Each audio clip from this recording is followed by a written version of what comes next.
আমাদের স্টাফিং তৈরি হয়ে গেছে যেমন দেখতে পাচ্ছেন, তো জল দিয়ে সটে করে বেশ নরম হয়ে গেছে ব্যাপারটা। তো এবার এই স্টাফিংটা আমরা ঢোকাবো আমাদের প্রিয় প্রিয় টার্কির ভিতরে। ঠিক না, জাস্ট হাত দিয়ে নিয়ে স্টাফিংটা টার্কি পেটের ভিতরে ঢোকাতে হবে। পেটে কিন্তু বাটার মাখাতে হবে সাইডে সাইডে। ও রাইট, বাটার মাখাতে হবে না।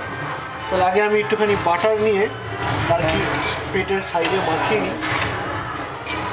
ভালো করে মাখা, ভালো করে মাখাবো। ওটা ওটা রেখে দিই।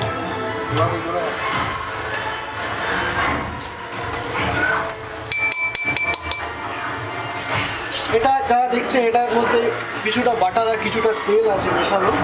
এটা মিক্সচার দিতে হয়, শুধু বাটার নয়।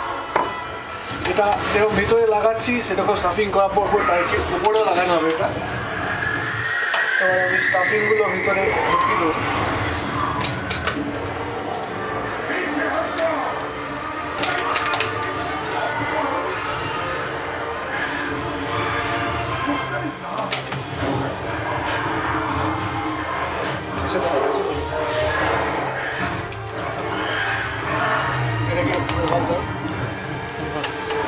স্টাফিংটাকে আমাকে ঠেসে ঠেসে ঢোকাচ্ছি যাতে পুরো জিনিসটা ভিতরে ঢুকতে পারে। আর কিছুটা পারলে ছড়িয়েও দিতে পারিস নিচে। হ্যাঁ, কিছুটা আমরা বাইরে ছড়িয়েও দিতে পারি ইনফ্যাক্ট, তাহলে টেস্টটা বাইরের দিকেও কিছুটা আসবে।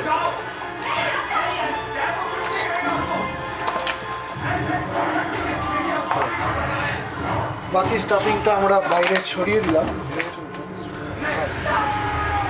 ওটা বেশি ইয়ে থাকলে আবার হবে না মিষ্টি একটা। হ্যাঁ, বাকিটা মাঝখানে দিয়ে দে, সাইডে সরিয়ে দে। আর উপরে এখন প্রচুর পরিমাণে বাটার মাখাবো। প্রচুর পরিমাণে বাটার মাখাবো।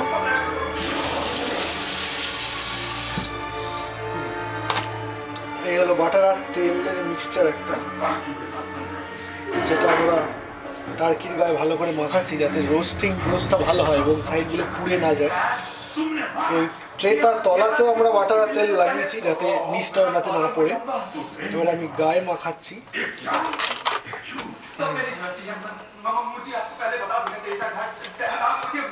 নিচের দিকটা আমি একটুখানি লাগিয়ে দিলাম যাতে নিচটাও না পড়ে।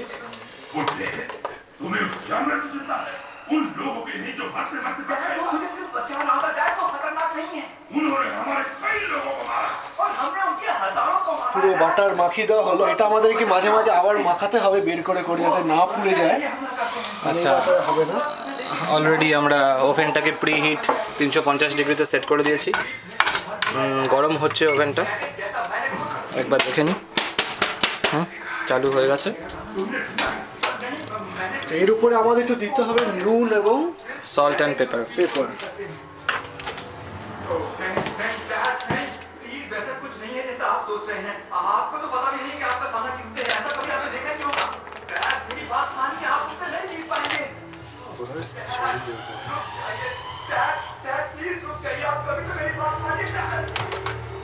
একটু পেপার ছড়িয়ে দেওয়া হলো উপরে ফর টেস্ট,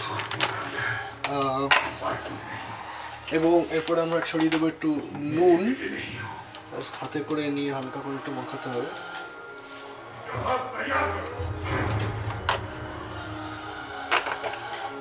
যদি এটা নুন জল আমরা ভিজিয়ে রেখেছিলাম তবু একটু নুন দেওয়া উচিত, কারণ এত বড় টার্কিতে নুন কম হবে।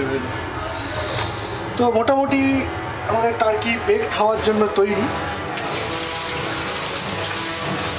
এবার আমরা টার্কিটি ওভেনটি প্রিহিট হয়ে গেছে তো না,